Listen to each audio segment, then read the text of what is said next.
प्राचीन कपिलवस्तु में एक छोटा सा गांव था जो एक विशाल बोधि वृक्ष के नीचे बसा हुआ था। उस वृक्ष के नीचे गौतम बुद्ध ने ज्ञान प्राप्त किया था और उस वृक्ष की छाया में गांव के लोग शांति और ज्ञान की खोज में आते थे। गांव में एक युवा महिला रहती थी जिसका नाम था यशोदा। यशोदा एक बुद्धिमान और दयालु महिला थी, लेकिन उसके मन में हमेशा ही एक गहरा दुख रहता था। उसने अपने पति को एक दुर्घटना में खो दिया था और उसके बाद से वो अकेलेपन और शोक से घिरी रहती थी। यशोदा अक्सर बोधि वृक्ष के नीचे बैठ करके ध्यान करती थी, उम्मीद करती थी कि उसे शांति मिलेगी। एक दिन जब वो वृक्ष के नीचे बैठी हुई थी, उसने एक बूढ़े भिक्षु को देखा जो ध्यान में लीन थे।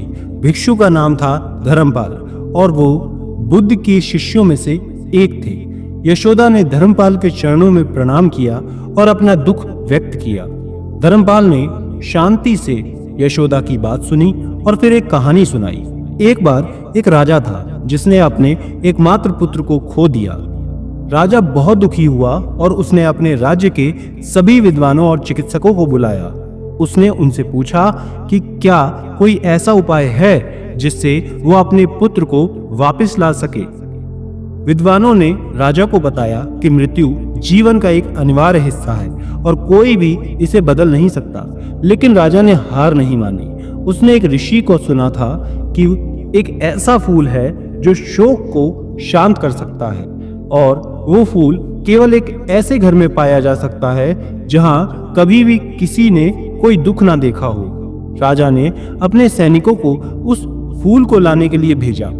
सैनिक पूरे राज्य में घूमे, लेकिन उन्हें कोई भी ऐसा घर नहीं मिला जहां किसी ने कभी भी कोई दुख नहीं देखा हो। हर घर में लोगों ने अपनी पीड़ा और नुकसान की कहानियां सुनाई। अंत में राजा को यह समझ आ गया कि दुख जीवन का एक हिस्सा है और इससे बचा नहीं जा सकता। उसने अपने पुत्र की मृत्यु को स्वीकार किया और अपने राज्य के लोगों की सेवा में अपना जीवन समर्पित किया। धर्मपाल ने यशोदा से कहा, यशोदा, दुख जीवन का एक हिस्सा है, इससे कोई भी बच नहीं सकता।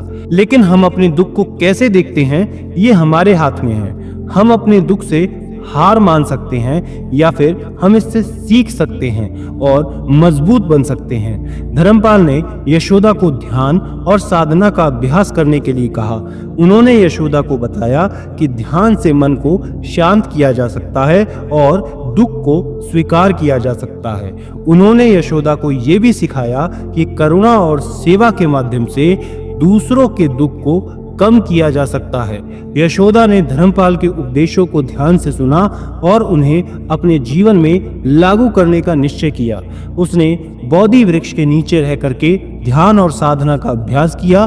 धीरे धीरे उसके मन का दुख कम होने लगा और उसे शांति का अनुभव होने लगा। यशोदा ने गांव के लोगों की सेवा में अपना पूरा जीवन समर्पित कर दिया। उसने विधवाओं और अनाथों की मदद की और उन्हें ध्यान और साधना का अभ्यास करने के लिए प्रेरित किया। उसने अपने जीवन से ये सिद्ध कर दिया कि दुख को स्वीकार करके और दूसरों की सेवा करके ही सच्ची शांति प्राप्त की जा सकती है। एक दिन जब यशोदा बोधि वृक्ष के नीचे बैठी हुई थी, उसने देखा कि वृक्ष की छाया में एक प्रकाश फैल रहा है। वो प्रकाश इतना उज्जवल था कि उसने यशोदा के मन के सभी अंधकार को दूर कर दिया। उस क्षण यशोदा को ज्ञान प्राप्त हुआ।